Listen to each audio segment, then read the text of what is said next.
Okay, everybody, welcome back to the Unconquered podcast film session. This time reviewing the 2018 game against Wake Forest. You can see from the stands that this was a very heavily involved crowd, and that the excitement is definitely real high right now. But that said, this was a solid win for Florida State. So let's go ahead and break this down. We'll look primarily at the first half today. The second half, by the time we got to the second half, this game was basically over. Not a whole lot to look at there, as much to look at least in the second half. What we're going to do is we'll take a look at a few things down the stretch to look at some of the young guys and what they may bring to the table there. So, something here. That's strange.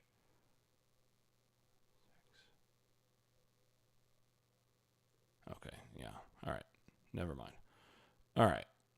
So we get a little touchback on the first, and now this is actually the second half. Let's go ahead and go to the first half here. First half, Florida State kicks off. I thought that was wrong. There we go.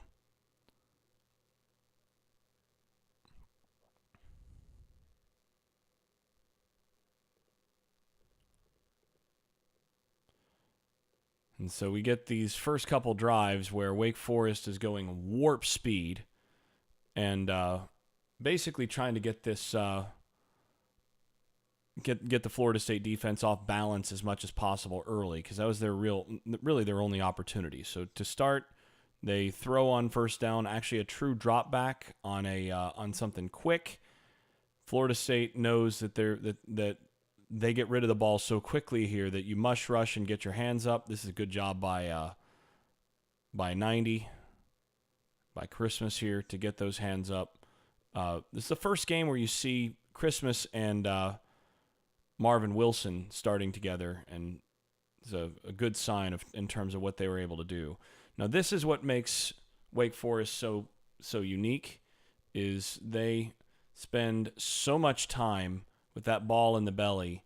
What he's doing here is he's reading as an RPO here, or at least making it look like a read. I actually don't know that this is an RPO because Florida State's in man coverage. He's checking to see if there's something on the bottom side here, but because of the nature of the coverage, there's no chance. But this is where Florida State needs to be a lot better against Clemson.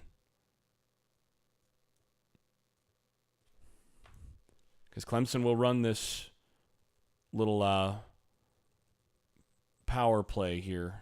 This is just a guard pull. And what you need to do, you need to compress there. You take your edge there.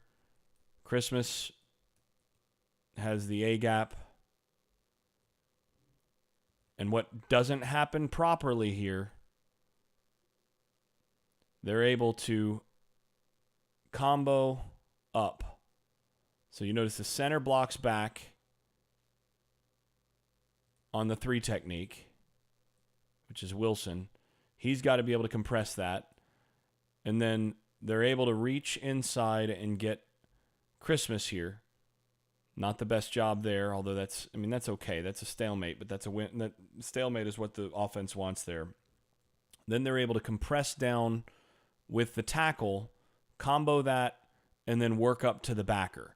That's the problem right here, is where the backers fit.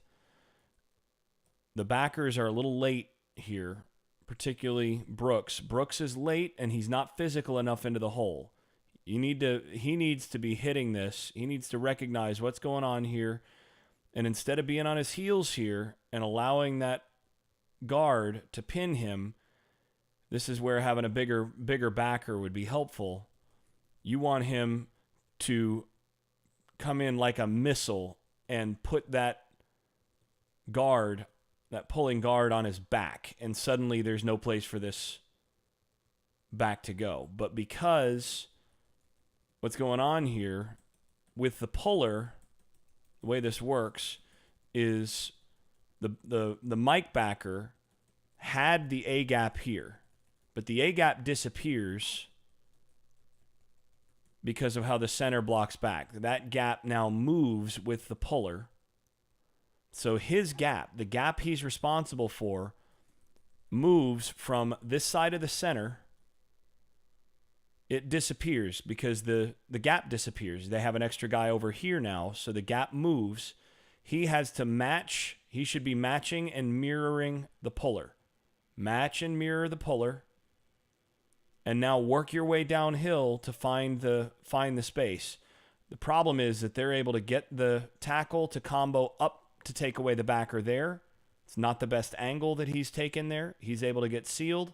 The other backer doesn't close down the space enough. He gets bullied out of the hole.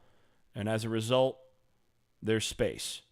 This is the stuff that against Clemson, if you do this, if you're not consistent in fitting that better, then ETN's going to have a field day. This right here is way too much space. You think about ETN one-on-one here, this is a nightmare for Florida State defense. If I'm Clemson, I'm coming out, and this is something, looking at this game, I can guarantee you Clemson's going to have this in early. This same gap blocking scheme with a single back, tight end, blocking the strong side end, and the strong side end is too easily blocked by the tight end here. Aime needs to compress this a lot more. The rule here is that he has to keep his outside shoulder clean. Yes, he's got contain, but he has to compress this. You want that guy pushed back another yard or so. Compress that. Needs to be back there further. You do that, you get a little better backer play, push in here so that you cannot let your right shoulder, if you're Jackson, you can't let him get to your right shoulder. You've got to work your way to keep that right shoulder clean so that you can fit right here. And then from there, it's this backer that has to force that back inside. This is not good. They do a whole lot better on this later in the game. If that back was any good, this would have been a really big play, because he should have, instead of chopping his feet and coming inside here, what you're going to see a guy like ETN do is hit this immediately, hit this gear right here. That's going to force him to play inside out. You hit you stick your foot in the ground right about there, and then you're up the middle of the field, and you probably score. So this is, smaller play than it should have been. And they are going very fast, snapping it with 32 seconds left on the play clock. Florida State's in a Cowboy blitz here, which means that they're rotating over here. That's a way to get that eighth guy in the box against the RPO. And this is just bad play from the quarterback. Quarterback and wide receiver. Actually, I think the receiver brings it too far inside. Receiver's got to stay outside on this since it's a Cowboy. The hot is probably a hitch. Quarterback throws the hitch. The receiver comes inside, comes to the player that's covering him. If they do this right, this is, again, another easy first down on the Cowboy. Now, against Clemson, what you try to do here is you show Cowboy, and then you have him drop, and you get the interception that McFadden had a couple years ago against Deshaun Watson. Clemson has an automatic. They almost always, against a Cowboy blitz from the boundary, they almost always have this automatic hitch here. So this is something that if I'm Florida State's defensive coaching staff, I want to have a Cowboy blitz or two in the early going, where I'm going to try to bait that, and I'm going to try to get them to throw it straight to my corner to trap that. So have him show right here, and then pull off and see if he can get underneath that and potentially get a big interception. That's something that Clemson, it's a tendency that Clemson has. I would try to exploit that if I'm Florida State's defense by showing that blitz and then pulling out. And that's the thing with a young quarterback, you can sometimes trick him there. They're going to go immediately to that hot, and they're not going to check to make sure that he came. So now 30 seconds. This is after an incomplete pass, and they are already snapping it with 30 seconds. That is really rare. Incomplete pass on first down. Most teams slow down a little bit. Not Wake Forest. Little shovel pass, and this is poor by Florida State's defense early. These drives are the only drives that they gave up anything, And here, what's going on is they're not set. They're not where they need to be. You notice they're standing. They're getting settled. Ball's already being snapped.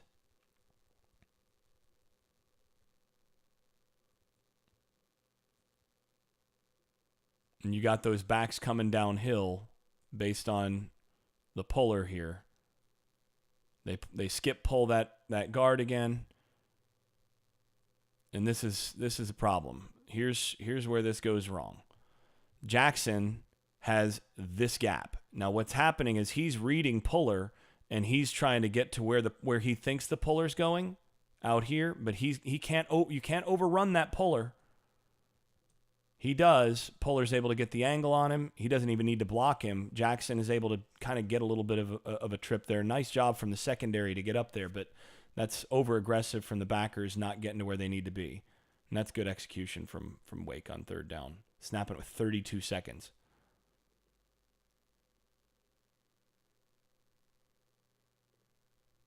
It's infuriating if you're the defensive side here.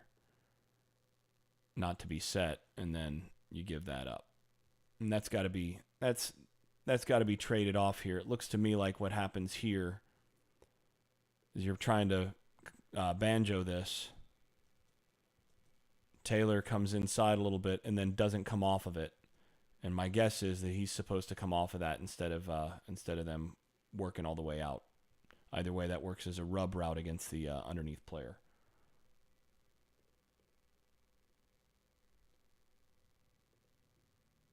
All right, let's see. Yeah, this is what Wake does. That's that long mesh. What they're looking for, they're looking right here. You see his eyes? He's looking at this backer. If that backer is already up in the box, then they're going to hit this peeling underneath. But the backer is properly in the lane, so you got to hand it off. And this is where, against this kind of team, you've got to win up front with the two tackles and the Mike linebacker. And Florida State does a pretty decent job here, but not quite well enough. Again, the problem is that the backer lets himself get sealed. And the other backer, so you got one backer here, he's in the wrong shoulder. The other backer's in his right gap, but he's pinned because he's got the wrong shoulder. And now as a result, the back has a little bit more space than he would have, but the two tackles ate that up. It didn't matter. That's the benefit of having great defensive tackles. And that's where Greg Dortch is pretty special, but I think he might have hurt himself here. You can see a little bit of what, makes him scary here. And this is straight empty. This is quads. This is hard to line up against defensively. You see they're confused a little bit. Snapping it with 32 seconds left. This is Wake's script. He's yelling in. He's telling him who he's got. And he's telling him, you've got whoever comes inside. So he takes that guy. He's coming in. But the problem is you've got an extra guy. And Samuels is playing off. That's pretty good play from Dortch. That's good planning in terms of Wake Forest, in terms of the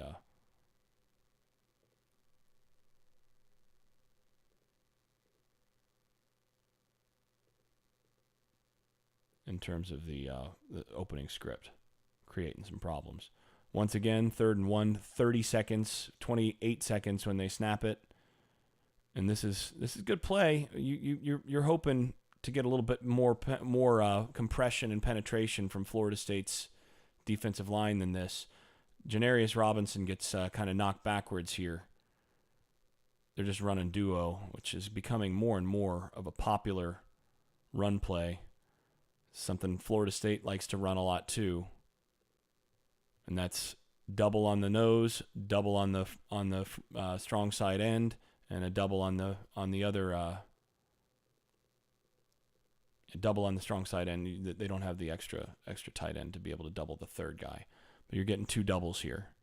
And the double on Janarius goes backwards, and that's where they run over it. He's got to have a little better leverage there.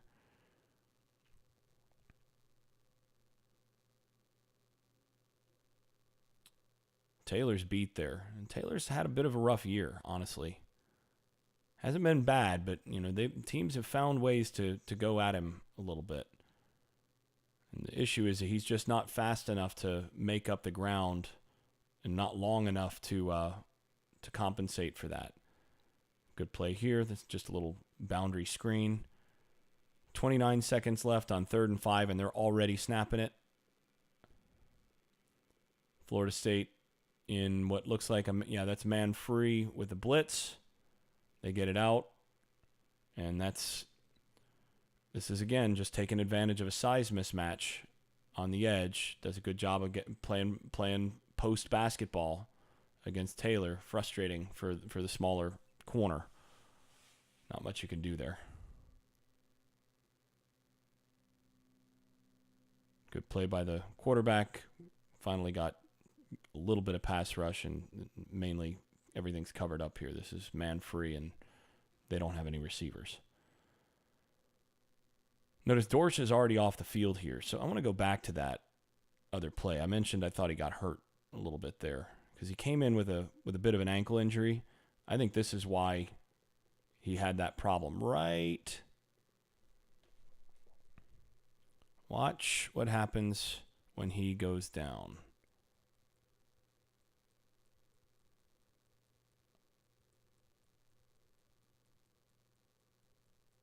See how his legs kind of get folded up on right there? I think something happens right there that tweaks a little bit, and that's probably why he ends up not quite where he wanted to be the rest of the way. So, anyhow, 3rd and 5. We've already seen this. Let's go ahead and bump it forward a little bit. Already saw that. All right. 2nd and 10. Slowing down a little bit here. They're now out of script, and they're trying to make this count. RPO in that, and now tackles are, again, doing their job. 3rd and 6, force that. And this is something that you're going to see a little bit from Clemson. Some of these rubs. But the difference is Clemson has guys that can do this with some speed. So they're going to try to run him into the corner and then bring him underneath. It's going to force some switching. And then the other issue is that if you do switch it, this corner has bad leverage on the vertical against the slot receiver. So he's going to need help from the safety. They don't switch it, which honestly, that's just bad coverage there. That's open right there. Makes the wrong read. Opens up the kick.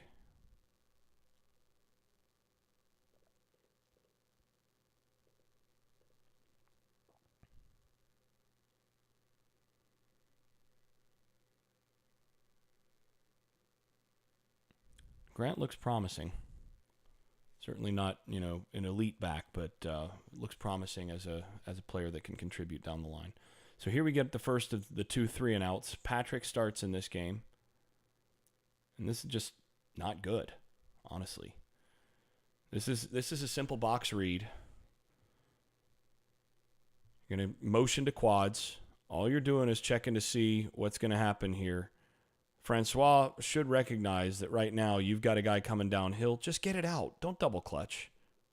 He waits way too long. That ball should have been out right now.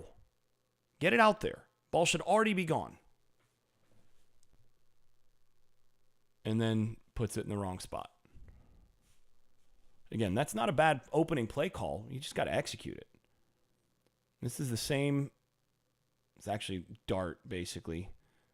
The same concept as what Wake ran in terms of their run stuff, although this is pulling the tackle, so this is dart. To get the edge and get on the outside. And Wake just does a good job of covering this up. And this is better linebacker play from Wake than what you saw from Florida State on that. Watch what happens here. He gets downhill, he doesn't get covered up, and he's able to get to the ball. That's the difference. You don't want to get down into the trash if you're the guy responsible for where the puller's going. You want to get stuck down in here and get pinned. He's able to get there and then find the space and run to it. 3rd and 10. Some difficulties lining up. You have a total whiff. Look at this. 3-man rush. Now, you got to be conscious that they could bring 6 here, right? You got 6 up on the line of scrimmage. So you got 6 plus your back as protection. So you can release that tight end if you're going to keep the back in. In any case, that's fine. But watch Brady Scott here. You have no threat outside you. Your job, stay square. Make sure you don't let that happen. That's just bad hand play. That hand placement needs to be a lot better. You want to actually, you don't want to put both hands out there. So the rule for the tackle here is you want that hand right here to punch. And if he's able to slap that hand down, you want to be in a position not where the other hand is already there. You notice he misses with that other hand because he's kind of going with both at once. And he's able to club that hand and rip right there, right? And get to the shoulder. This is good hand play from the defensive end. But Scott needs to be punching with that inside hand. And then as that gets clubbed, that's when you follow up. You don't allow that to turn your shoulders. If he gets your hand and is able to push that down, you should be staying square and follow up by punching into that shoulder and knocking him back with the second hand. So it should be 1, 2, 1, 2, right? Instead of 1, 2. And instead it's kind of both hands at once, which is just bad hand play. Bad hand placement there. And the guard here is cognizant of the defensive tackle, so he's not helping on the inside. But the problem is he gets so obsessed with the defensive tackle that he doesn't close this down a little bit. You notice he just kind of lets him by. As the tackle is coming out, be aware a little bit and get your hand here. Put your hand on his pad. Instead of just kind of sitting, put your hand on his pad. So there's not a whole lot here downfield. And Francois, that's why he doesn't throw it. But, he's trying to get that first down and get out there. But, he's not the runner that he once was. What I see here is really your best shot is to get the ball out to Gavin on this little quick hitch to the outside shoulder and maybe give him a chance right now to break a tackle. But that's basically the best shot you got because you're not going to outrun the defense to the edge at this point. So frustrating on offense. They're doing a lot better in terms of getting punts off. We'll see how that goes against Clemson this week. But now we get to the second drive where Wake runs another 1,000 plays.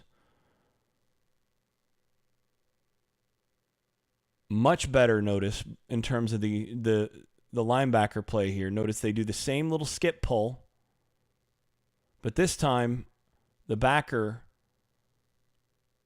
trigger quicker. And watch Jackson. This is textbook. He's on the pulling side. His gap is right here. Now, he can move over and try to take that on like he did before, but what happened is he got in between. He wound up down in here. That's no man's land trying to slide over. Either you slide over and you find your gap, or if you see the run through, you get downhill right now. That's even better. There's your run through, and you try to, not get dragged forward, but that's a much better job. You still want to see DeKalon Brooks take that on a little bit more physically in the hole. You want to see him hit him square and force that guard down, but that's not realistic for a guy his size. 32 seconds on the clock, and they're snapping it. And you get a run through from 2 guys here. This is a nicely disguised blitz. Good job by the defensive staff. This doesn't look like a blitz until right now. And they're sliding the wrong way. This is a mistake. They do a good job of pulling the guard's attention here. This should have just been a run through for one guy. They get both guys to the quarterback, Jackson and 20. And problem is, Brooks just allows this guy inside. The only explanation I have here for how easily he lets him in is that he thinks that one of these two guys is staying, because somebody's not in the right spot. If he's dropping and allowing that easy of an inside release from the tight end, I think he thinks Jackson is going to be staying here. Either Jackson or the freshman, they're going to be staying here. But this is a bust. Even though you get the free runner, this is a bust, and that's why that's able to get out for first down despite getting those free runners. It's nicely timed blitz, nice scheme, but you either got to play inside leverage as the backer, or there needs to be another backer here. Something happened.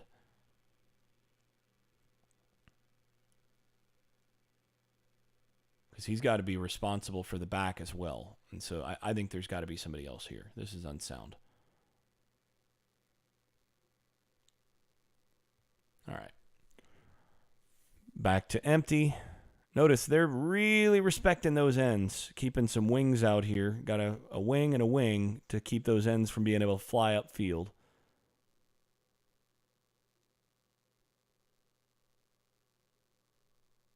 Putting themselves in a spot to try to take advantage of one-on-ones.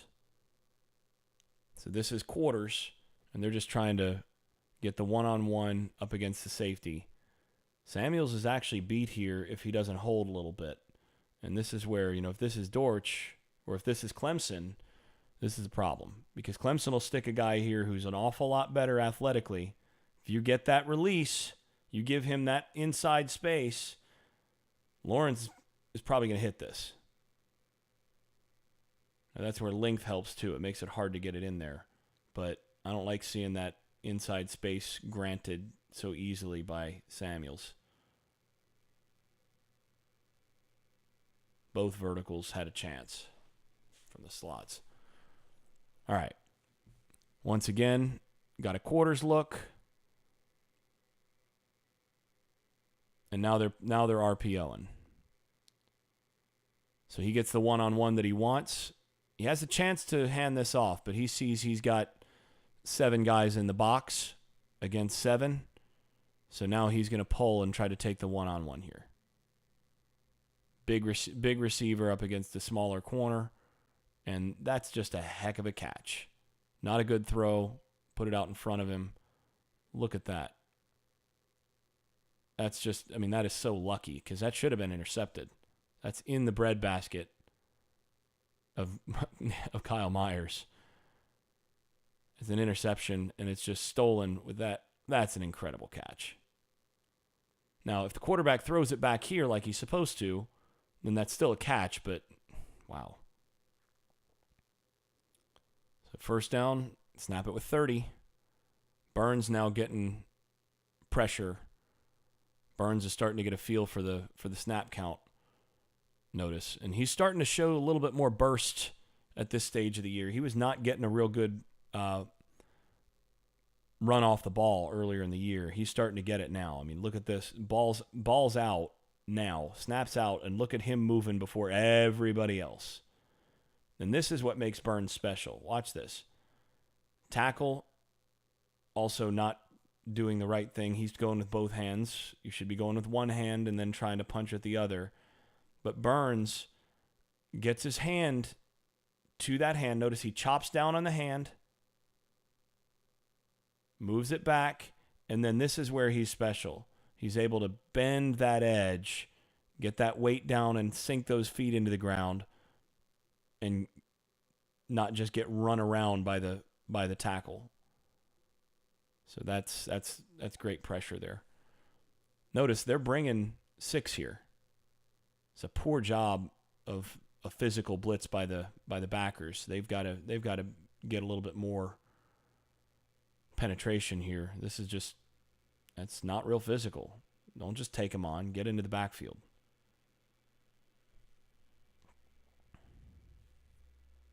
I don't know. Poor is probably a little too much, but. So 2nd and 15. This is about the slowest they've been now. They're trying to figure out a play for 2nd and 15. This is where Kando is finally looking healthy. Look at his feet now. He's starting to finally look healthy.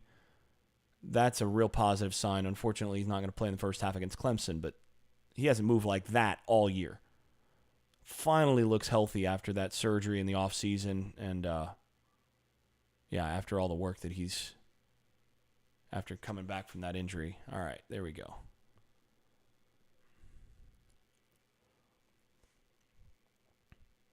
So they were able to sub a little bit there on this drive. They subbed again, and all of a sudden, 3rd and 15, 27 seconds, they're still setting up. So they ran in the Delta package here. And while they're still running out there and trying to figure out their assignments, Wake's snapping the football, and that's what gives them a chance here.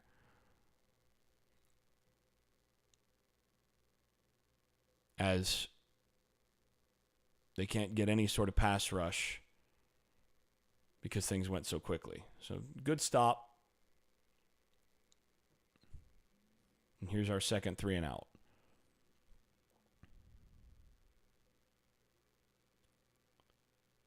So a couple things here. This looks to me like they're setting up a little shovel in the future to Keith Gavin. So they've got him offset. They hadn't shown this formation up until this game with Gavin in here, and that's almost like another tight end with his size. But what you're able to do is they've got like an invert call here. So inverted veer. He's got basically a sweep path here. Patrick does. And if they're not coming downhill hard with that backer, you could potentially hold this and then flick that here. They're actually setting this up for the future.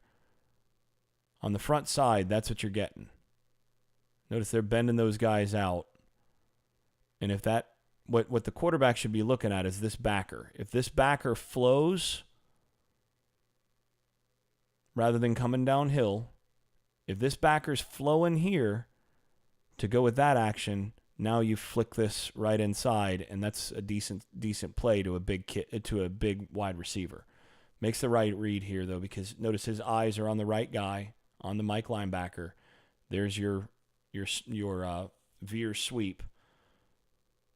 And if the backer goes with the sweep, you've got the counter coming right back with Gavin on the shovel. That's kind of an Urban Meyer play, actually. Pulled out of single wing stuff. So here we have an RPO.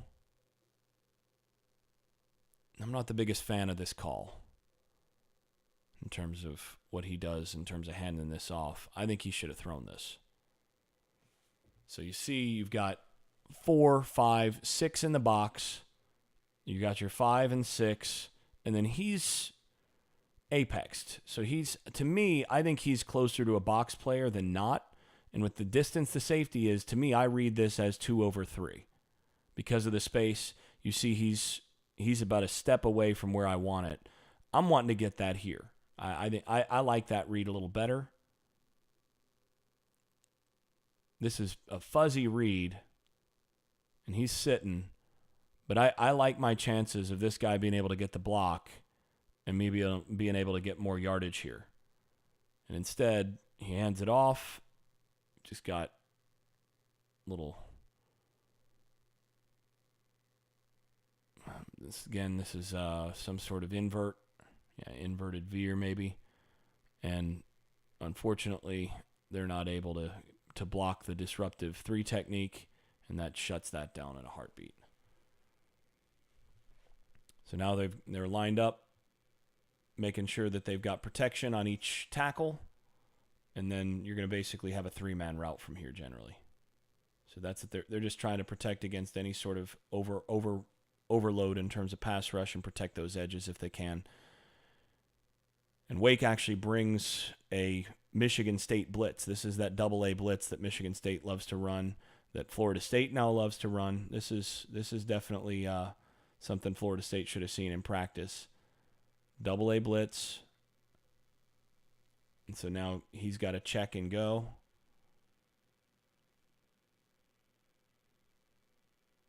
This has got a chance.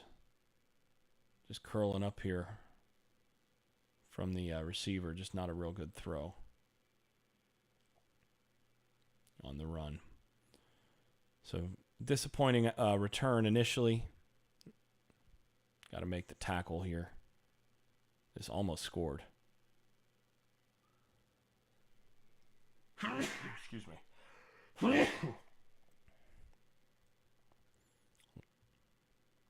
All right. So now we have the final big drive for Clemson or for Wake Forest. Running a bunch of plays here.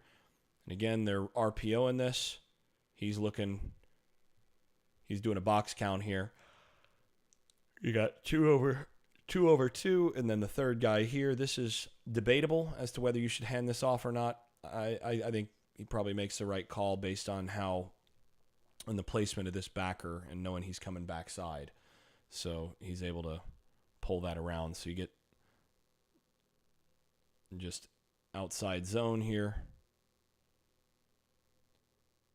And really what has to happen here, the 3 technique, Wilson has to do a better job of protecting his shoulder. It's a great job by the guard. This is disappointing from Wilson. He's got to do better here. Or is that Cooper? That's Cooper. That's why. I would expect more out of Wilson here. Cooper's got to do a better job here. He's in the 3 technique. His job is to protect this gap right here between the guard and the tackle. If he's able to protect that shoulder and not let the guard punch and then reset and get his feet outside of his feet, then that lane isn't there. Janarius does a pretty good job of getting the hand up and compressing that. That's okay.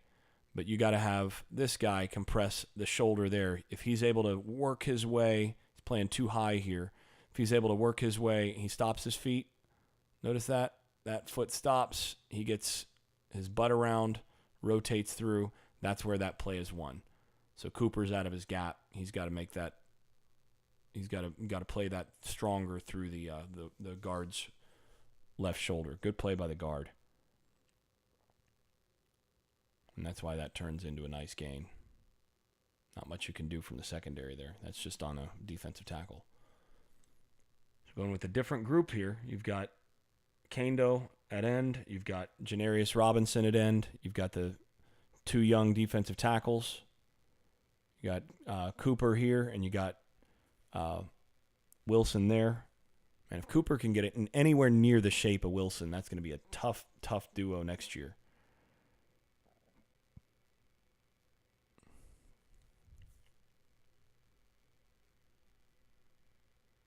So going just straight drop back here, quick game, trying to get it out quick. And again, what they're doing here, they're just trying to use that size up against the smaller corner, basically throwing back shoulder stuff. Little hitch, planned hitch there. This is again RPO. He's just reading this box. And you got 3 over 2 out here. Can't take that. This is going to be a vertical. He's got leverage, so now you have to run the football.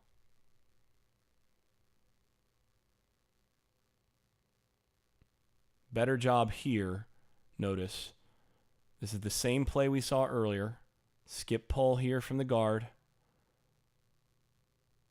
Double the tackle up to the backer. This time, notice the Mike backer, Jackson, is able to protect himself.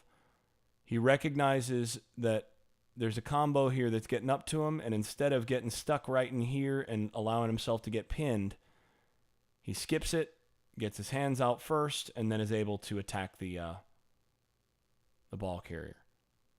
And Christmas is a man-child. That's great hand play inside. That's really good. And I don't know if the ball came loose a little bit there. Yeah, it appears so. Yeah, he's trying to take the ball away.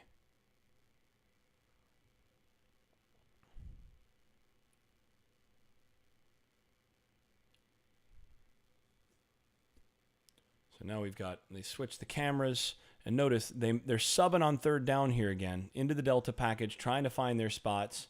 And they're not able to get any sort of pass rush because they can't get set up. Why? Because on 3rd and 8, they're snapping it at 26 seconds. And they're subbing, they're trying to get those guys in. And as a result, there's no confusion up front. Wake has the chalk, get a single coverage on Stanford Samuels with Greg Dortch. Dortch wins that one, gets the first down. Or actually, I'm sorry, gets close. That's to the 4th and 1. And then this is an obvious go for it on 4th down, especially since Florida State's in the Delta package. And they're running their personnel back on the field. That makes it easy because they don't even have a defensive end down yet. Right? This is 10 guys. Right? We got 1, 2, 3, 4, 5, 6, 7, 8, 9, 10. Where's our end? Right? You're a coach. You're yelling, "Where's our end? Where's our end?" There's no end on the field here. And this is where the substitutions early hurt them. And this is a good job by Wake. They're snapping it with 28 seconds left on 4th down.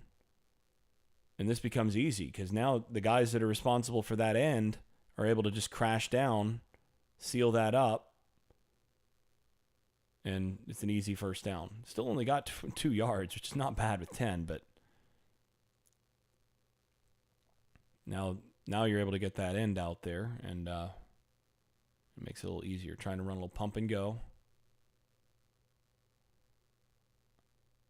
Getting sneaky here, trying to make this look like an RPO screen.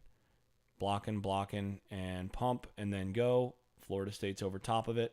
Quarterback recognizes that, gets it out to Dortch. That's quality defense. Still got too much out of it. 3 yards is more than what you want to give up there, but that's good defense. Now, looks like they don't know the call for sure. This is, again, having some issues lining up here against the speed. Snapping it with 33 seconds. See that right there? They're still not sure.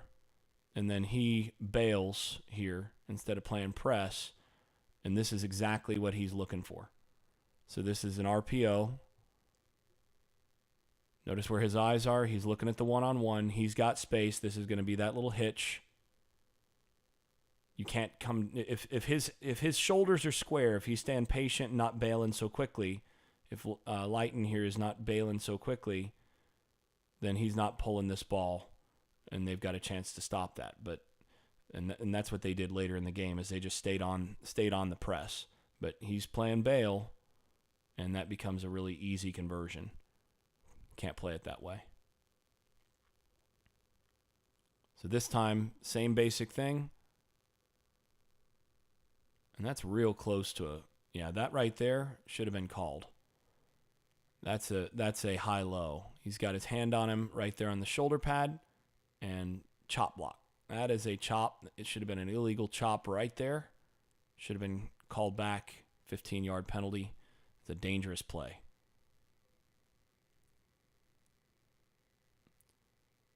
But RPO, he's checking the box count. You got 3 over 2. So now, even though he's playing sort of looking for the run, now you go ahead and take it, and now he's coming downhill.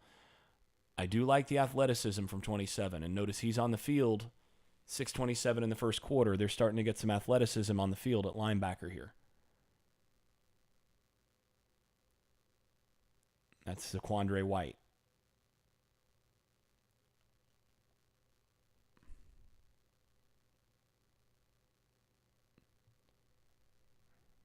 And this is not ideal from your linebacker, getting pushed out of the hole, but he finds a way to make the play anyway. And this is something that Wake Forest is known for here. So again, you've had some subs come in. They match up in pass rush, and they're getting stuff off quickly enough that it doesn't matter. And you got a blitz here from both backers. Same problem that you had earlier. The guy that's responsible. So the way this works, you have Number one is responsible for the corner's responsible for number one. This safety is responsible for number two. You have a linebacker here who's going to be floating, it looks like. And then the safety has to be responsible for this floating area as well. He's got to be responsible for 3 or for number 3 on this side. Or number 2 on this side, I'm sorry. He's got to be responsible for that because both of these guys are gone, and then lock up here. So if anything, he's got outs here and he's got anything in this range. Expect that back to stay in. So now the safety has to come downhill and make sure that anything that crosses is taken away. He's going to stay underneath the slant here. Safety has to be up here. He's a little too far back. Lets the guy cross his face, and that's the first touchdown for Wake Forest in 12 or 14 years in Florida State. At Florida State in Doak Campbell. So at this point, things did not look great, but if you looked at it, there were some reasons why that drive didn't get stopped on 4th down, for example. Just don't substitute and you're okay. So finally getting some life here, even though this ends up getting dropped. This is standard stuff. This is what they've been doing a lot when Francois isn't real comfortable. Been going to a lot of these little quick outs from the slots and from the tight end with a on one side and then a little 5-yard in on the other. Hits it well, but gets dropped. So now empty. And this is encouraging. This is something in terms of this kind of twist. And yes, it's only 4-man rush. But this is a tackle end twist on both sides. And you notice that this is played correctly. Passed off by the guard. Tackle stays home as well. And then the guard is able to take the twisting end. So Francois has tons of time. Able to make, again, this is the same play, by the way, just flipped. See? A little out. Little nice route by DJ here. He runs it as a hitch and then back inside. And what that does, watch the route running here. I love this. Hits it, and by sticking right there to the outside, look at the movement of the defensive back. He's pushing to the outside, and then he's able to slide inside, and he's got leverage. So now you can create that open space that you need. 3rd and 1.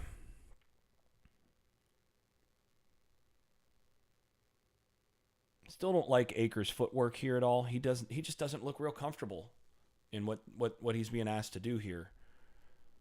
See that feet come together right there and stutter and then put the head down. Not real thrilled with that. But again, the offensive line here not too bad. This is just inside zone.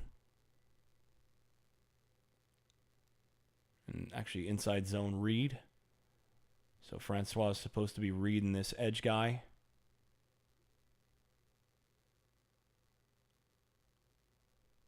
To be honest, he probably should have pulled this, if he's anything of an athlete, but, short yardage, you decide to give that up. And this is where, again, Florida State's interior could be a little better. Look at Mike Arnold here. Push down inside, does a good job of washing the nose tackle, but then can't get off. You've got to stay in balance and be able to get your hands on the second level. Linebacker is able to get there. Arnold isn't really able to help, and Akers is able to get the yardage anyway. All right. So from here into the pistol, and they haven't showed a whole lot of pistol up until the last couple weeks, and all of a sudden now you're starting to see a little bit of this, and this is something that I think is encouraging. You saw some pistol this week that I think this is coming out of the bye week, and you also saw, we'll cover a little bit later, you also saw a little bit of some Jimbo pass concepts show up a little bit later. That's like what Nooney scored on, some stuff that they haven't really run.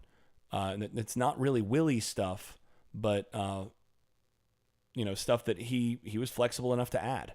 And here you see that pistol stuff, and I actually think the pistol is going to be much better for Akers. He just seems much more comfortable not skipping up in here, but coming downhill a little bit more, and that's what that creates in the pistol. This is something that Oregon has been doing a lot more this year with Cristobal running things up there rather than Taggart. Oregon has incorporated a lot more pistol than what Taggart had done up there previously as well. So I wonder to what degree the bye week marked Taggart talking to some of the Oregon people, or just taking a look at what Oregon had done this year in the running game and deciding to incorporate some of that. And of course, Jimbo had done some of this at Florida State before as well. So now you have GH. This is just a GH pull on the front side, and this is a standard RPO. Now, here's the danger of playing young guys. This is Harrison, who we saw in the second half is special. But what's he doing? He's blocking, because this is a run call. This is a running play. Everybody's block and run. Trying to hit the edge here with GH. And he pulls that because he recognizes off coverage, you're going to play 8 yards off. I'm going to go ahead and take this little hitch. This is the same thing that Wake Forest ran up against Lighton on the other side of the field. And all of a sudden, Florida State's doing it back to him, but the young guy doesn't run the right route. He blocks instead of running the RPO. And this is why young guys don't always play. This is you got to be able to trust your guy, and this was lucky. So Florida State has shown this a number of different ways. They've done this with the back coming out and blocking the edge, and then somebody else coming in. This time they've got the H coming out and blocking the edge, and the back coming in. This is something that Wake Forest clearly had scouted in terms of this motion to trips and the timing of the snap. And this outside backer is running to the wide receiver screen. Notice he's finding the number one guy, gets his eyes on it, and then turns back to find the ball. And if this had not been threaded by Francois, I don't even know why he threw this ball. I'm honestly not sure he's not just trying to throw this out of bounds. Either way, he puts this up there where only Akers can throw it. This was real close to being a pick six. But that's a great throw to make up for so-so maybe decision. Not exactly thrilled with that because of when that's covered up, but ends up with a gain out of it. Akers ends up getting about 6 yards, 7 yards, 7 yards on that, when that very well should have been could have and should have been a pick six.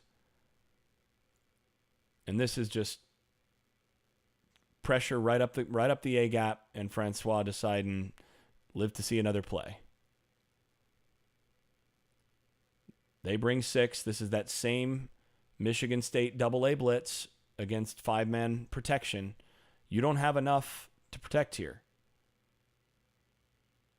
on the inside because they don't bring the edges, so that would have been bringing 6. Instead, they bring 4, but they're bringing 2 backers, and they're bringing them straight up the A-gaps.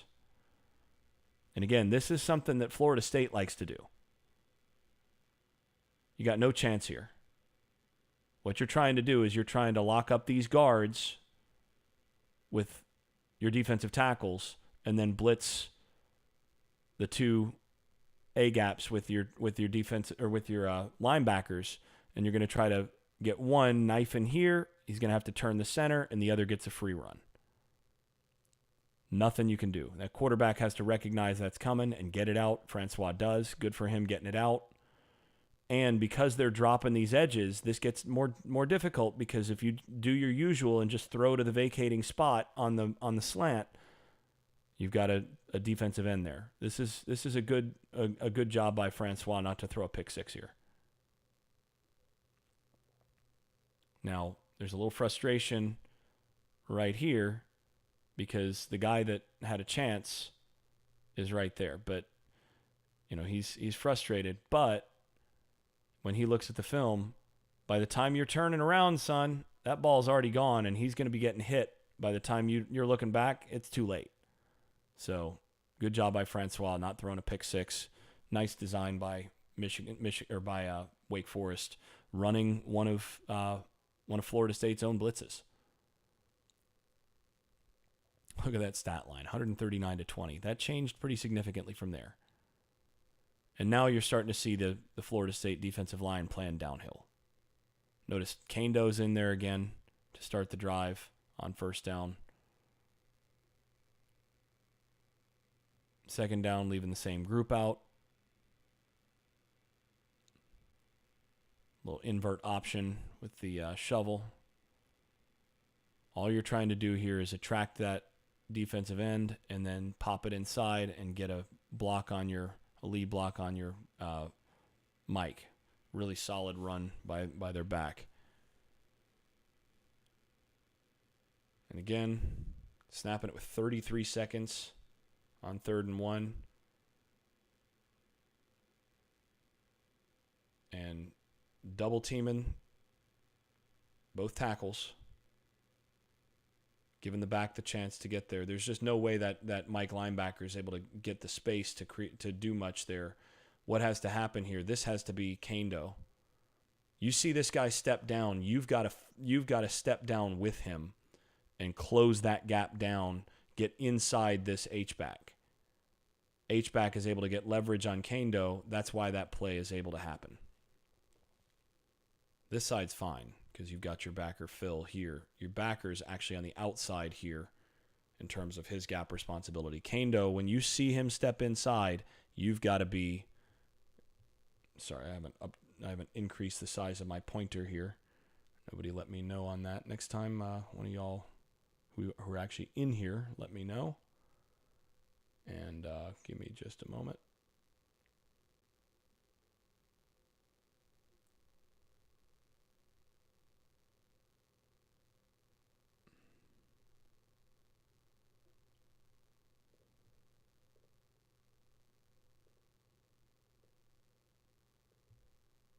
Here we go.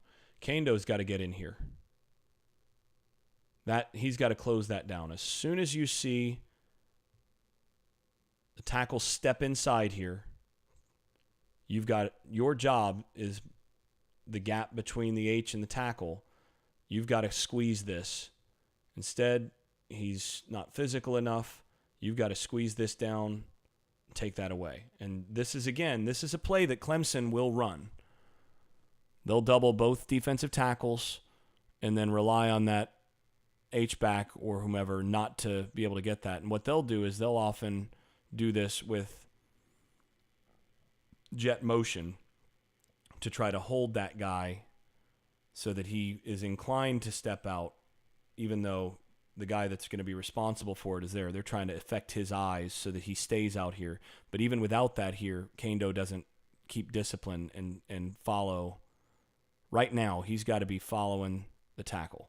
Instead, he's looking in the backfield, plays it, lets the H-back get to his shoulder, and the back is able to get an easy first down. That's on Kaindo. Now, they're misaligned here, by the way.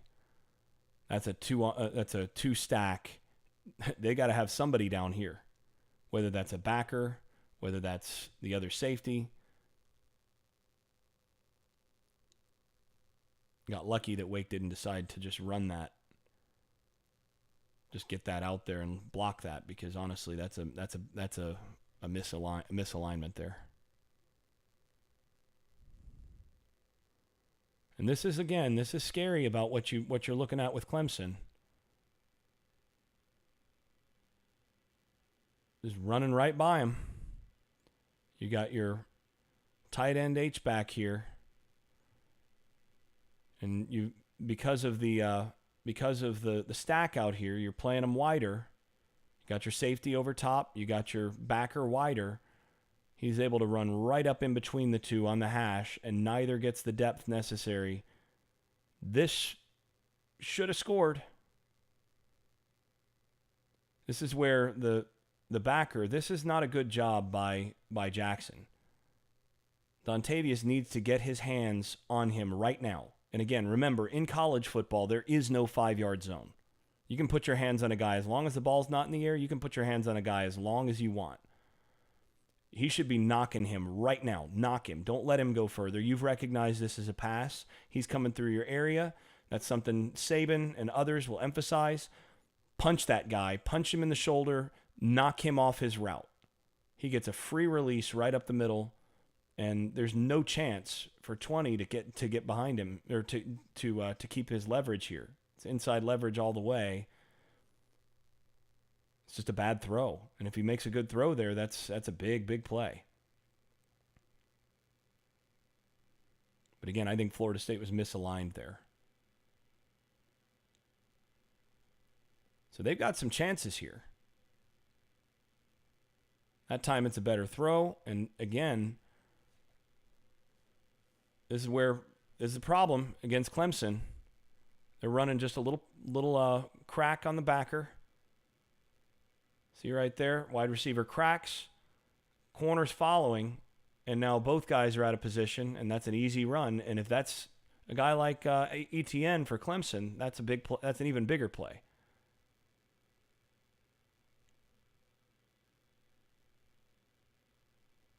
And see, this was an RPO, but it was covered up. Nice job by Florida State secondary. He's reading this. He likes the one-on-one here, but they take it away. He's about to go to it, and it gets jumped. Nice job by Kyle Myers, and so he's just trying to get anything positive he can. Same play as the other side. Kraken, getting the H-back out. And Kendo does a good job here, recognizing what play this is, and getting out there. He's 6'7", disrupts it. Nice job by Kendo. Again, you can kind of see that defensive football is difficult because the offense always has the chalk. It's really, you have to depend on somebody making a play because a lot of times they've got you in a bad spot. You know, you can't, you're going to be wrong against these kind of option offenses. You're always going to be wrong. The question is, can you have a guy that wins even when he's wrong at times? And that's what the key is for these defenses. So here on third down, they RPO this. And again, if you know that you're willing to go for it on fourth down, you're willing to do this on third down.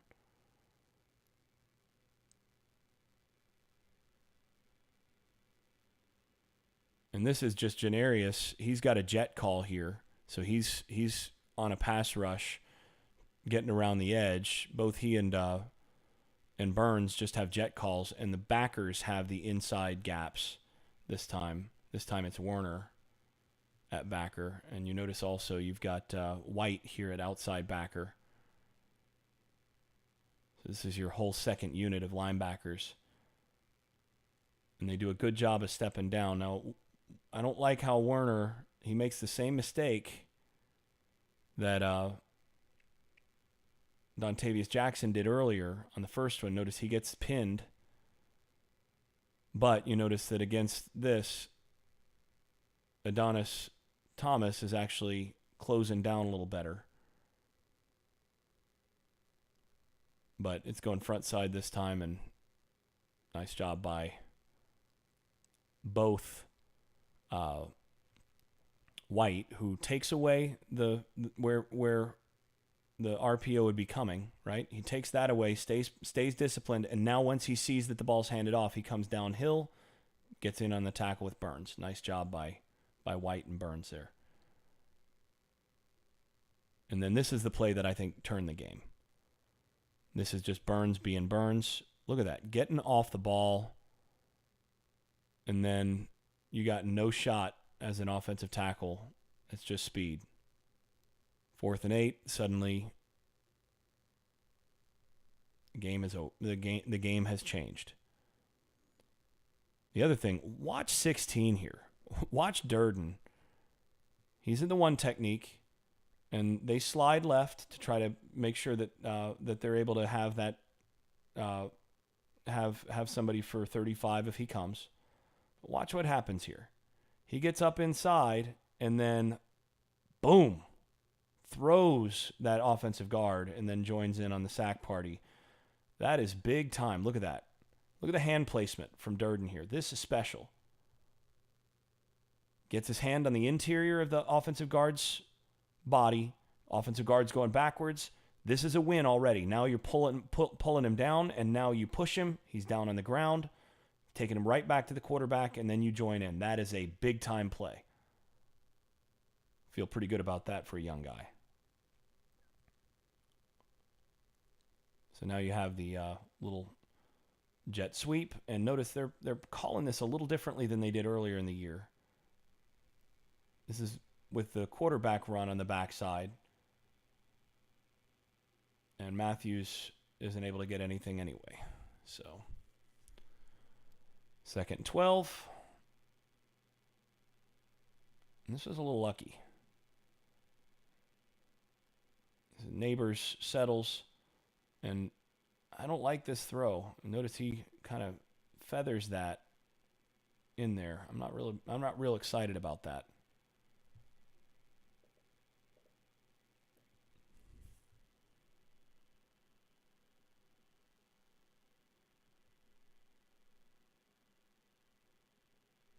And now the game's starting to change. This is where you start to see Gavin get his same. It's actually the same call here. And I think they probably told him to look. Let's look at what happened here. Yeah. I think they told him. I think they probably signaled him or yelled out, look up top. Look at this. Plenty of space. You got plenty of space here. Make the throw next time. Same call. Exactly the same call. This time, he gets it out to Gavin. Big receiver with lots of cushion. Feel pretty good about that. And this is easy. Plenty of time.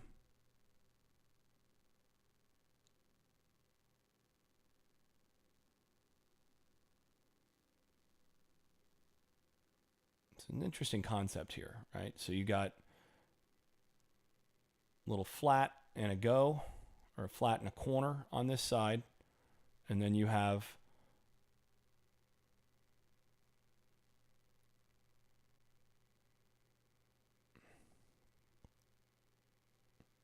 little crosser and a curl on this side, along with a little flat here. Gets plenty of time, makes a solid throw to the curl, and that's an easy play for 15. And then this is solid as well. And again, this is as well blocked as they've done this. I mean, Wake's defensive line isn't great, but this is good technique. It's not bad. They do a good job of making sure that everything is sealed up inside. This is a problem, you notice, earlier in the year when they ran the same scheme against Virginia Tech. This is a play action, and again, they love to get this wheel or this seam from the H-back here. And what you're doing is you're taking a look at the flow of the backer. If this backer comes downhill hard, then you can hit it right behind him. If he sits back, then you can hit the back all the way out here. And if he attacks and then you've got this player decides to run in, if you've got a little man coverage situation, now you're going to hit that seam coming up the hash right now. But they've got a lot of guys open right here. But that is thrown well, thrown on time. I do not like Francois' footwork there, but thrown well, thrown on time, thrown with good accuracy and so on.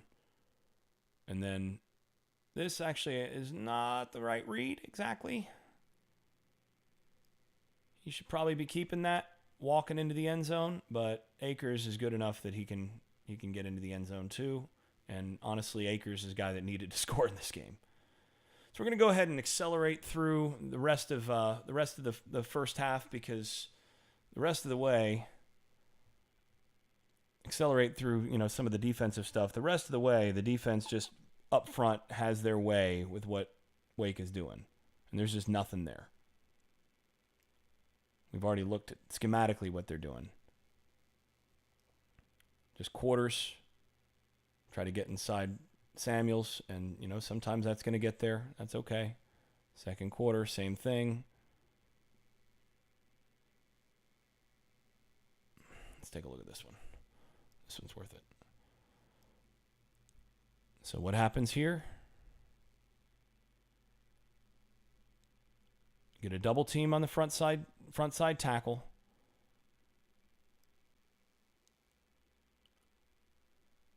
Durden gets penetration but gets put on the ground.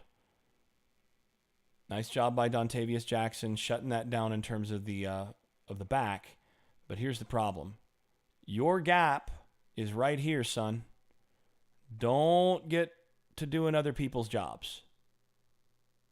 This gap's taken care of.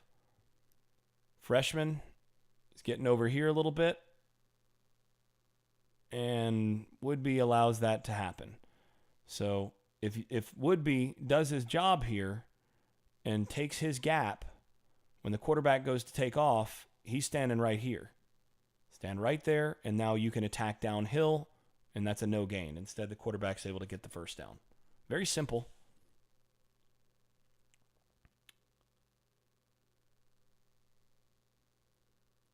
Now, this is Emmett Rice. We haven't seen a whole lot of him this year, but this is where he's got a little more pop, a little more speed than the guy he's replacing. This is, Brooks's spot. And I'm optimistic that maybe Emmett Rice can step in and maybe play a little bit more of that this week against Clemson. You notice how much quicker he gets off here. He's, boom, in the backfield. That's fast. Again, he was the guy that was kind of like compared to Telvin Smith coming out. He's been hurt, but he's got a little bit more athleticism and length at that spot.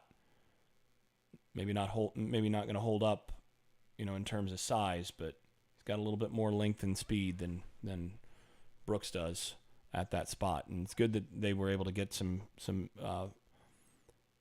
rotation at those linebacker spots to see what they have moving forward, because they're going to need better play there overall. Woodby, keep him on the field. I'm happy generally with what you're getting from Dontavius Jackson and from name of the backup is escaping me at the moment, but kid from Georgia, and then 35 Warner, and then it's that weak side backer that they can still get a lot more out of.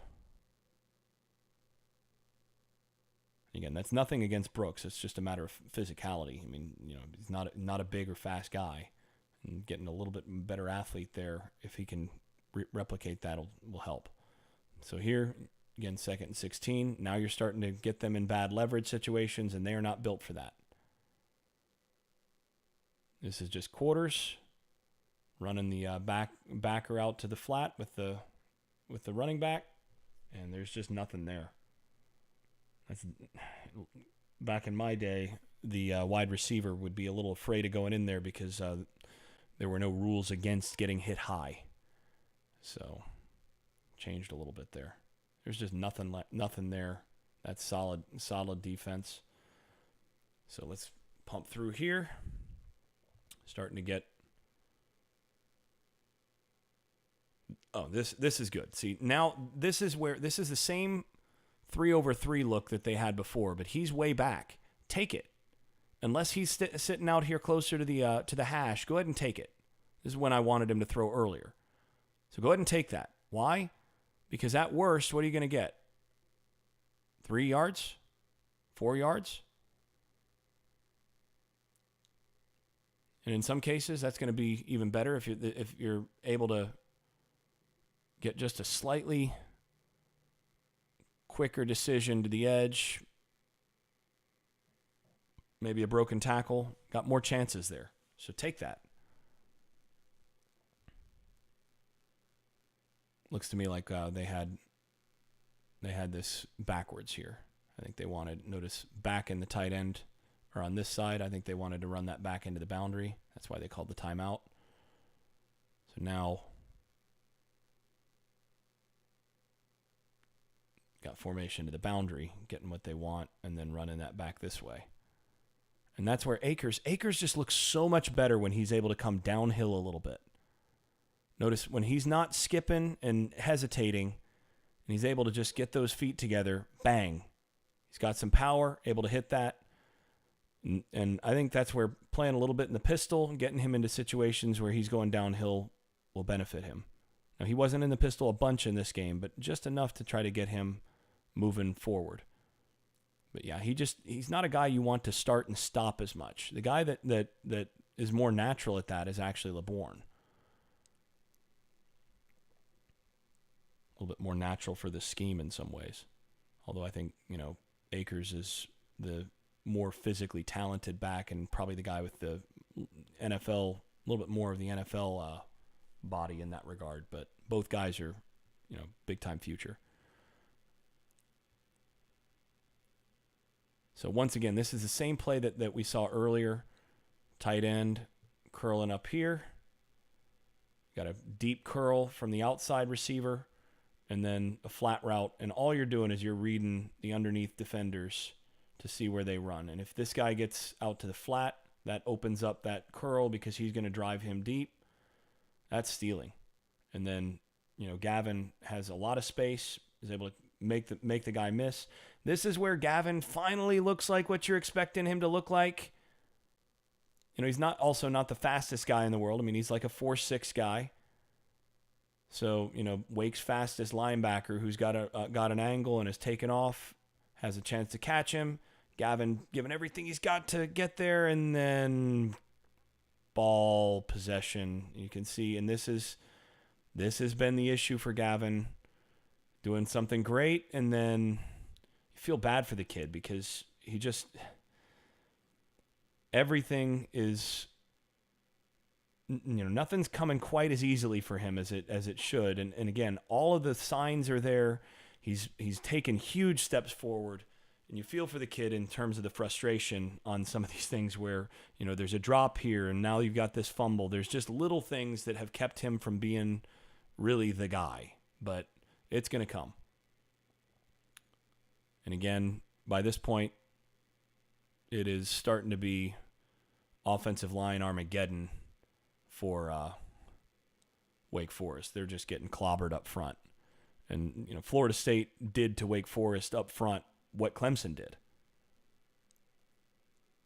And this group as a pass rushing group, it's going to be interesting to see them against Clemson's front. Now, take a look at the shot that he takes from Janarius there. That right there, he's going to be, I bet you he's having a little trouble breathing this week. I got hit like that once that I can recall, where it took about 4 weeks before I breathed quite as normally. You notice, that when you bruise that diaphragm, that's no fun, the bottom part of those ribs. This game has changed now with the pressure. 3rd and 10. They've managed to sub into the Delta package. Notice it's not being snapped with 30 seconds. It's with 18, so they're able to get set.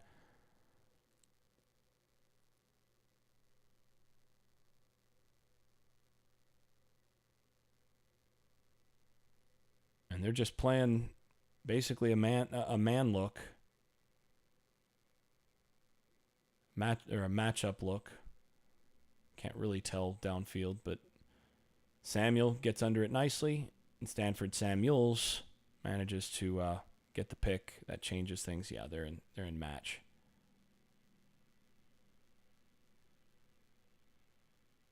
That's perfect technique with the correct arm.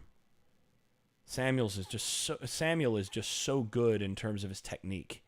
Patient, and then quick back to the ball with the correct arm. And then finally a good bounce for Florida State. And again, the game changes from here.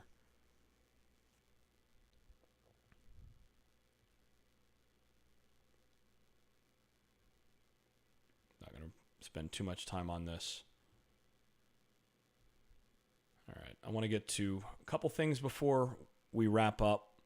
So I'm going to go ahead and bump to some of those.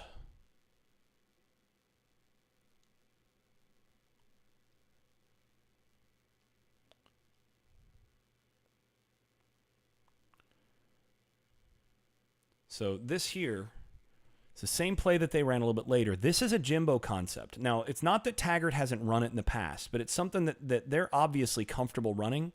And this later on was run for a touchdown. This is just a smash fade. So you're running a little hitch route on the outside to draw that corner, and then you're running a fade route up against the man coverage from the inside, and you're trying to take advantage of all the extra field you have on that. And then you got a little drag, a little shallow here, and a dig behind it from the other side. So you're reading all the way down there. We'll see that come about later in the game. There we go. What do we got here? Oh yeah, this was the deep ball to Terry.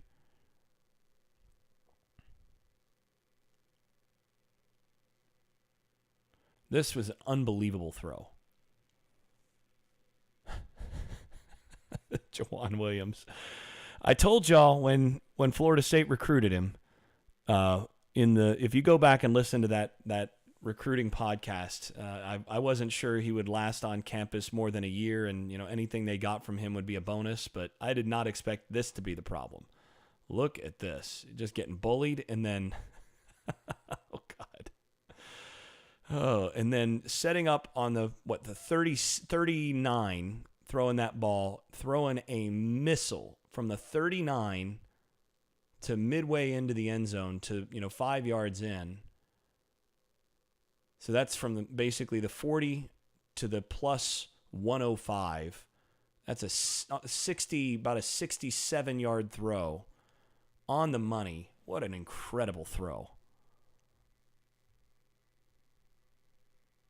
But it doesn't count.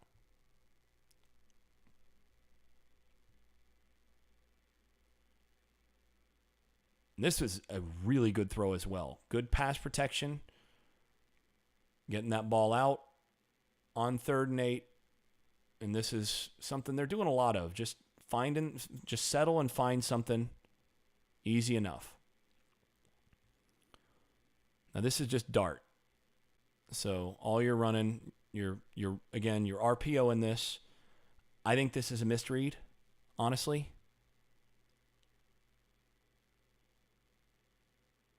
And this is just horrible from Jawan Williams. The way this is supposed to work is Jawan Williams is supposed to pull and lead through the hole for DeAndre Francois. That's his job. Pull and lead. Where are you going, son? Your job is not to kick this guy out. He's being blocked. Where are you even going?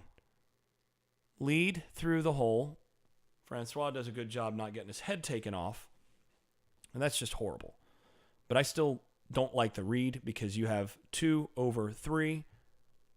Step back and give it to Nooney right here.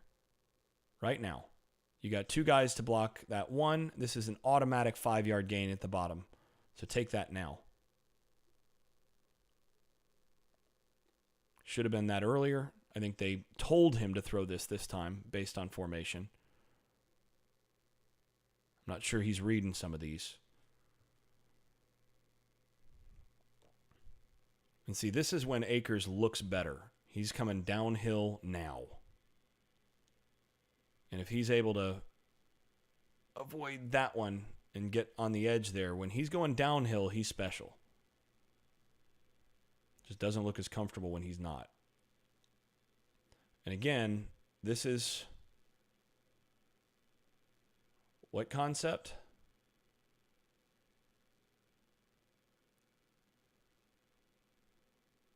We have a little stutter and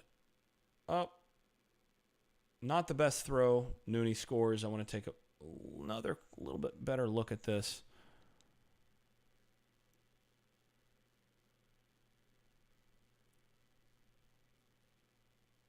Yeah. So what they're doing here, they're trying to play a cover 3 over this, and they're running a 2 verts concept on the outside. But this looks like a stutter, like he's stuttering, like this is a smash fade. But now they've gone with that stutter go, and the corner took off to cover that inside vertical, leaving this guy alone. Once he saw him start to settle down, that becomes an easy throw and catch for a touchdown. This was something that Taggart in the postgame said that Nooney had actually come to him with a couple weeks ago saying, we used to do this and had some success on it. Let's go ahead and do it again. And sure enough, that's what they added. So good on Taggart for going ahead and adding that. That's solid. So take a look at this. You got the vertical, and then he's going to stop. Now he's watching him, right? Once he sees he's reading through, and now that's over. Little stutter and out. It's too easy.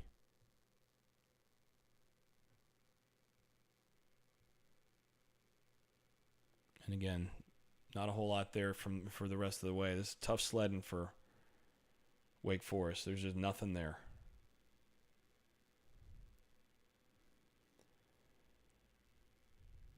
So last thing I want to get to is Akers' long run, and then a little bit of evaluation of the of a couple of the young guys late. So the long run is, let's see. That is the first drive of this half, so it should be coming up. We see the jet. And this time it doesn't look like they're telegraphing it as much. I'm not sure what the difference is, although in the past they've, off of the jet, they've been running a lot of counter, and they'd also been running some split zone, bringing him across. This time they ran lead zone, and I think that marries better with what they're doing so that he's not coming across on the non-jet plays, which telegraphs that it's not jet. So Akers gets on the edge here, and that's a pretty good move on the edge right there. And again, he just looks so much better when he's able to come downhill a little bit. When he's not having to put his feet together in the backfield, looks so much better.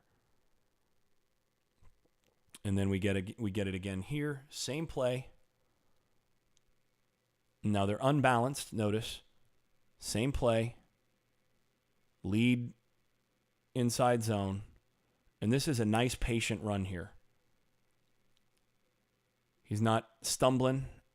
He just hesitates briefly and burst. And when he's able to do that, well, that's where he's got pretty dang good speed. He actually reminds me so much of Zeke Elliott in his run style. Not quite as good a balance at this stage of his career, but has a chance. So a lot of celebration there for Akers to finally get one. That would be one where, if he's able to, this is a good look at it. So just inside zone left. Trying to get to the backer here. Combo up to the backer there. And that's all you need. So step, everybody steps left. You're going to try to combo from him to the backer. Step left, try to get that shoulder. Step left, take your backside backer. Fill here, take that. Now, and so you're not splitting. You're running inside zone to this side instead of splitting back this way. That's the difference. So they've been lining up the H-back here for this and splitting it back. So now you're able to get this. Here's where the combo is. This is a nice job by Eberle. Get the combo. Get your hand on him. Push him over so that Minshew's able to finish it. Finish on the backer. Create a little bit of space. Oh, this is the other one. Still the same concept. Because they had the twist game on here, that's why he ended up coming outside. He's looking to take it inside right now. Looking to take it inside and sees this. This is good vision. Even better to get inside there. And then you see the other one. And this is really good line play here.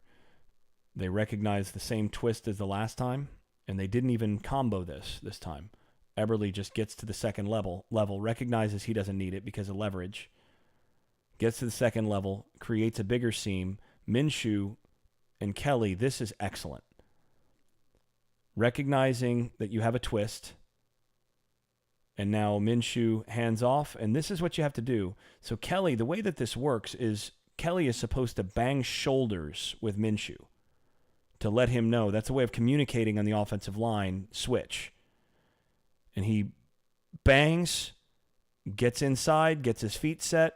That allows Minshew to be banged to the other spot, and Minshew is able to close that down. All the while, Akers is setting his feet, getting patient, and then sees the seam, and goodbye. Very encouraging to see that level of communication against a stunt. You can see it again here. Watch, he's already looking for it. He's looking for the tackle. He sees that this is a twist. So that what does he do? Bangs his guard to bang him over to let him know to switch and to take over his guy. That's what allows Minshew to get upfield just a split step, just a tiny bit more to get the inside position, and then that creates the difference between him having this shoulder free and him not having this shoulder free, and that's what creates the seam, and then it's easy for Akers. And finally he gets free. So that is really encouraging for Florida State fans. Again, they're going to be doing the same stuff. That's something they're going to try to do against Clemson for sure. That particular, jet look and inside zone. Inside zone is going to be critical against what Clemson does, because you have to be able to slow down those defensive tackles, and that's the one place where, because of Florida State's size and quality on the inside, they're not that bad on the inside. If they can find ways to neutralize those tackles a little bit and make them respect the run game, that'll help slow down that rush and let them just help the defensive tackle or the offensive tackles a little bit against those ends. So quality stuff there. Now, let's go ahead and go late to take a look at a few of the young guys.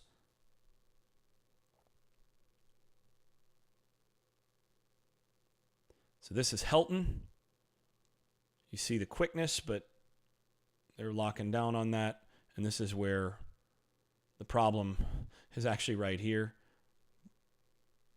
Notice one of these guys is supposed to block the edge, but neither does. Akers thinks that the tight end's going to do it, that Nasir Upshur is going to take it, so he goes inside.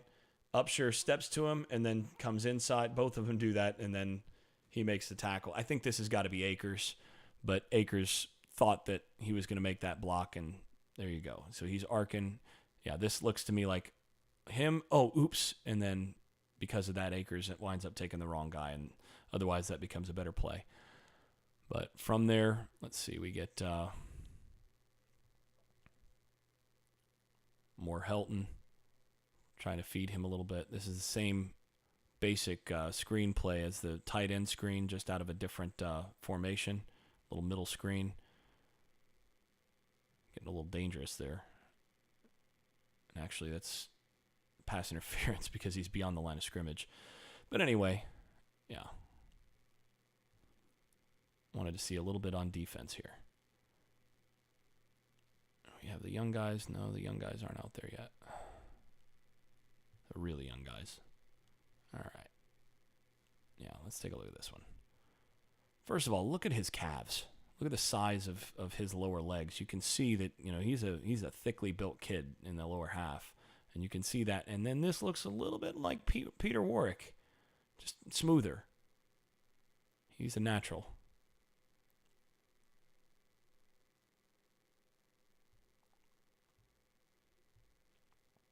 All right, so now still the older guys.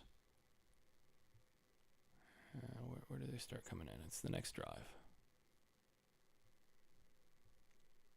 That was a big play. It's the right call.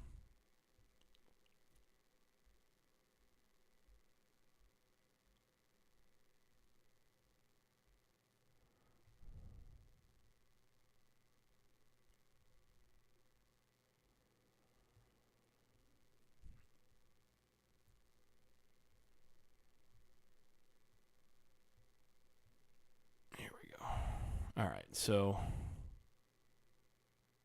where is Peters? I know he's in here at some point. Yeah, there you go. This is one of the guys I wanted to highlight. One of the things I like, look at the pad level from Peters and being able to get that hand up on there. This young guy, first of all, not bad off the ball, getting the hand up, already making a little bit of progress there. A little later off the ball this time, but again, finding the ball, and notice when he finds the ball here, he brings a nice amount of thump. Right here, once again, off the ball quickly, into the chest of the defensive or of the offensive tackle once again, and finding the ball with a thump. This is very positive for a next for an edge rusher who's going to be playing some next year. Got a chance to be pretty good from what I've seen here. This is encouraging right there. 4th down. Once again, what are you going to see? How quickly does he get off? Not bad. And the thing he doesn't do here that you'd like to see a little bit more is him being able to bend that edge just a little bit more like Brian Burns does. But, you know, he's not quite the bendy Gumby that Burns is, and so that's that. We'll go ahead and wrap there. Once again, wanted to thank everybody for those people who joined. Hopefully I took care of everything that everybody wanted to see, and not anything specifically to answer on air, but hopefully got everything done as it needed to be. And for those of you watching after the fact, feel free to let me know if there's anything else you want answered, and we'll go from there. But once again, this has been the Unconquered Podcast, film review. Looking forward to the Clemson game, and we'll break that one down regardless of outcome. We'll go ahead and take a look at that early next week. All right, thanks for your support, and see you next week.